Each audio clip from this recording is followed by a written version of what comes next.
Yo guys, and welcome to my first, hopefully not last, update on my Japanese learning progress. The 1 month update, or to be more precise, 40-day update. And if we want to be even more precise, I did some stuff before this, like I think 1.5 years ago and then half a year ago as well. I did some Japanese, but all I really did was learn hiragana, katakana, and a few hundred words, okay? Let's start with Anki, the glue that holds Japanese language learning together. I don't know, I'm just saying bullshit here right now. Anyway, I have stats. Okay, I have stats, so this is not just gonna be like, oh yeah, I did Anki, I did this and this.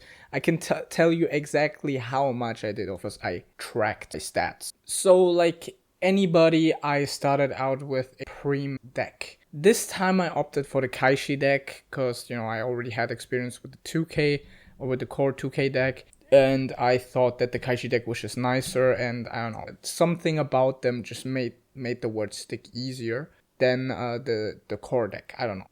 Anyway, the stats for it are, exactly, I did, all the cards in, I think, about 35 days, because I tried speed running the Kaishi deck. I didn't want to be stuck on it as long as I was stuck on the 2K deck. I mean, I had 1,000 words after like 2 or 3 attempts at learning Japanese. So I just wanted to speedrun this deck, and I did like, at the beginning I did like 100 words a day, because I already knew the first couple hundred, and then I did like 30 to 50 a day, depending on how I felt like. And my stats now are, I have a 700 young cards, about 600 mature, and 200 suspended. Now you might be like, boy, you crazy, why the fuck do you have 200 suspended? Simple, because those are not worth learning. I'll be honest here, I've completely switched up my mentality with these core decks, because all they do is like get you they're like the starting wheels, like to get you into the language. So I feel like you shouldn't take too much time. And these suspended cards, they are leeches, which means they take up like 5 to 10 times more time than the average card, and they're just not worth it for the amount of time that you spend on them. So just autos, okay? And that's kind of the stats. And in total, I did 39 hours tracked. Though, to be fair, the first 2 days I didn't track, so maybe put an hour or so on top of that. Okay, so 40 hours of Anki in total. I also started a sentence mining deck just recently, and I also started doing the RRTK 450 deck. Because I thought might as well do it. I don't want to do the Heisig book, all of the Heisig book, simply because it's just too much work for what it's worth. Like, I would rather spend that time studying into actually learning the language and not just the kanji. So I thought like RRTK was like a nice compromise. I'm about halfway through it already. So yeah, it's easy. I can wrap it out fast, and it makes it so that I can differentiate kanji better, and I can kind of I can already divide them into parts, like picking them apart. But yeah. But if Anki is the glue that holds language learning together, then input is the backbone of the operation. Bro, I'm just like, my transitions are so ass, okay? Anyway, I started out doing comprehensible input, because I feel like that's a nice way to get started with a language. And I don't want to be stuck on it too much, but I definitely feel like it helped a lot at the beginning, because it's like all comprehensible input to you. And I started also out with reading Yotsuba with the reading pack, simply because a lot of resources just recommended doing that. So I thought might as well do it, and I don't know, it's a fun way to learn it. Anyway, yeah, and as of recently, I also started watching anime. I started dipping my toes in with One Room. I think I was on what was it? It was like a website where you can look at media, like for example anime, and then rank it by how difficult it is. And One Room was one of the easiest, and it was short. Like each episode is 4 minutes long, so a season is about 48 minutes long. And then I thought, I might as well watch it. And yeah, it like each episode kind of stands for its own. There's like an overarching story, but each episode stands for its own, and it's 4 minutes. So it's like nice, quick little bite-sized like input that is also not too complicated. And if you don't understand an episode, you can just continue on without having to worry that you didn't really get what was going on. But it was some bullshit, I tell you that.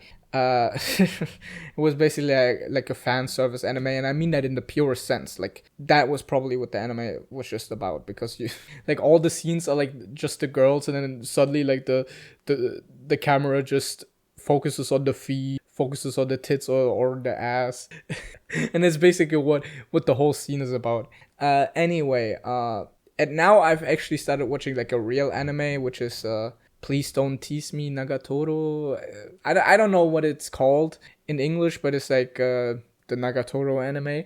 I haven't watched it in English, but I've read the manga when I was about like 15, so on the perfect age range, like when I was in the age of the characters. So yeah, I thought, like, because I wanted to first watch Takagi-san, but for some reason it was too hard for me, but Nagatoro was like kind of perfect. I don't know.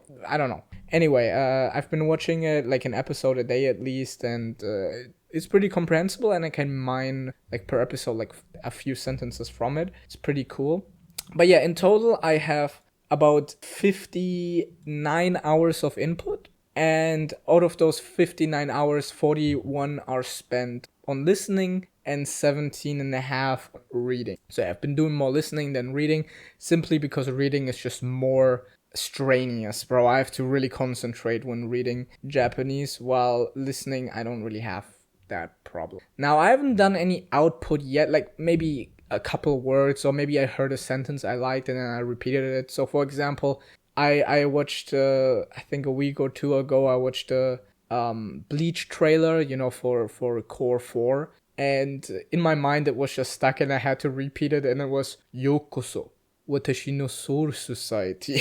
Like the whole time I was just repeating it because it's been stuck in my head, man. I love that sentence. I don't know why, but yeah, that's the only output I really have done. So no real output, really. I've tried like maybe getting the basic sounds right a little bit. I don't know. I spent like maybe 1 or 2 hours doing that, but besides that, I haven't really output. So yeah, and I'm planning on outputting.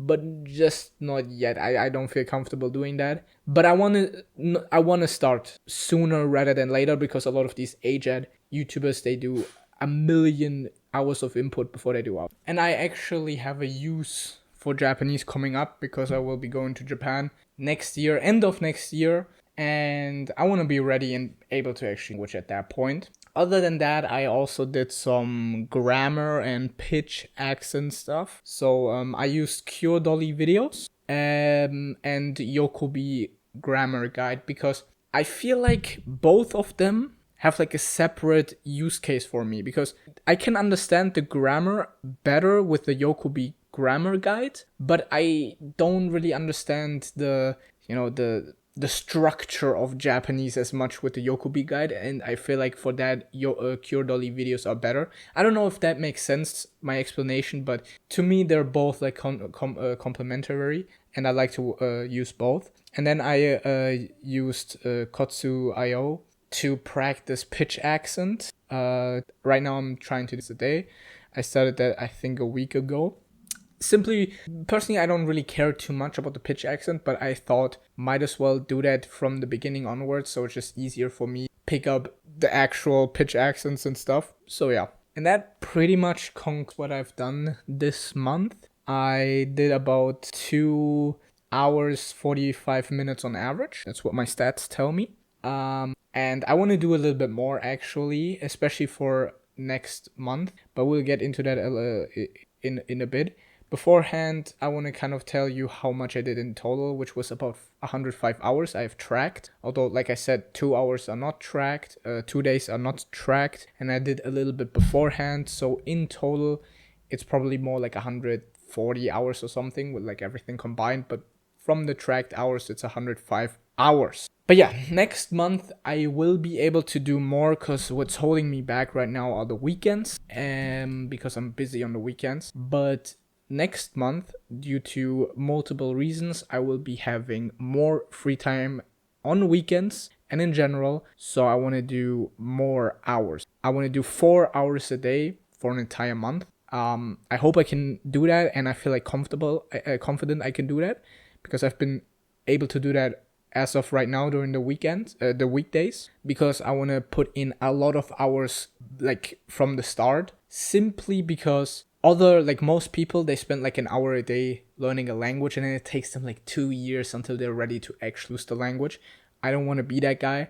I want to be able to use it like a few months in. Okay, so if I lock in now and spam out a couple hundred hours in the first half a year, then I can actually use the language, and then I'm able to make even faster progress, because then the language actually becomes fun. But yeah, so my goals, I want to talk at the end of these videos. Like I know this is unstructured. I just want to get it out today. I will probably do more structured videos in the future, and there will be, better and all that shit. But I want to talk about my goals at the end, so that I'm like motivated, and I have something to work to. Like I said, next month I want to lock in 4 days a week, 4 days a day, 4 hours a day. I want to start watching more native content. I know I've been using CI mainly, but I want to kind of get away from CI slowly. It's just getting too boring. I'll be honest, man. It's effective, but it's boring. I'd rather just get into native content, easier native content. And I want to get into gaming. And I actually set that up yesterday, and I have it running in the background right now. And I think I'll go and do it after I've finished making this video. And that is actually playing games. Because one of the reasons I got into learning Japanese, and I think I'll make a separate video on that, like learning Japanese, is playing games. Because most of my games that I play, and personally I'm like a huge gamer, I love playing games. I could play games a day. And I'm not really that big on anime. I can watch anime, I like manga, but I'm not the biggest fan. I'm not like, I wasn't no-lifing anime beforehand, and like a lot of these people learning Japanese, especially in the AJ community. But yeah, I'm more so a games guy, and I like playing JRPGs, so most of the games I play are originally Japanese, and I just want to play games, bro. Like, I'll be honest. And the first game I want to play is Animal Crossing on the GameCube. To be precise, the Butsu no Mori Plus version that never came to the West, which is kind of the ultimate version of the game. And I thought that was like a nice incentive for me to actually check it out.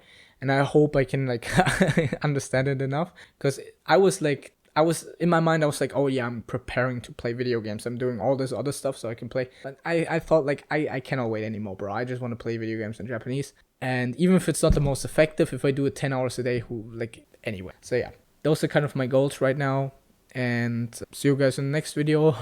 Hope you liked it somehow.